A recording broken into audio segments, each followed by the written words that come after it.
Malaking bagay po ang pakikiisa ng citizen journalist sa pagbabalita ng GMA News ngayong 2013. Balikan natin ang ilang malalaking balitang tinutukan ng ating news scoopers ngayong taon. Nalang miyembro ng isang kung tawagin ay gun for hire syndicate matapos silang makaengkwentro mga otoridad sa isang checkpoint sa Atimonan sa Quezon. Nagtakbuhan palabas si mga shopper matapos umalingaw ang ilang putok ng baril mula sa department store ng mall. Isa na nga na hinahak ng mga sasakyan na naapektuhan ng pagsabog dito sa Cintuan Avenue, Cotabato City.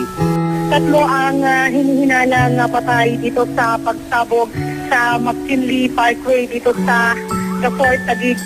Ako si Carrie. Pumunta po kami dito in time ng canonization ni Pedro Calungsod. Pedro, however, displayed deep faith and charity. Eleksyon na po sa darating na Mayo 13, 2030.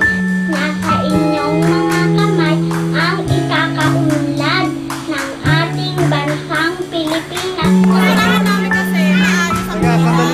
Siya po ay 30 years na hindi nakakaboto. Nakakakuha tayo ng mga reports na mga konting problema. Pero mas marami ako nakukuhang reports ng mga tao na natutuwa silang nakaboto na sila. Sa loob ng Makati City Jail, madidetain si Miss Janet Apolos.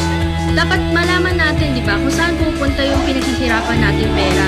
What if hindi pupunta yung mga pondo na yan sa mga talagang nangangailangan? Maraming mga bahay at mga building ang nasira, dulot ng napakalakas na lindol na nagsimula kaninang pasado alas 8 ng umaga. Nagdadalamhati ang maraming Zamboangueño dahil sa patuloy na bakbakan. Paano na lang kaya kung pati ang panahon hindi pa makikisa? Tila nagbabadya na ang bagyong Yolanda. Patuloy ang pagmomonitor ng mga otoridad sa lagay ng panahon.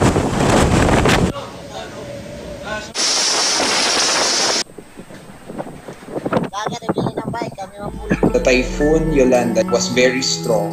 Other people are just relying lang sa relief goods. Yun yung ginagawa ng mga tao doon to survive.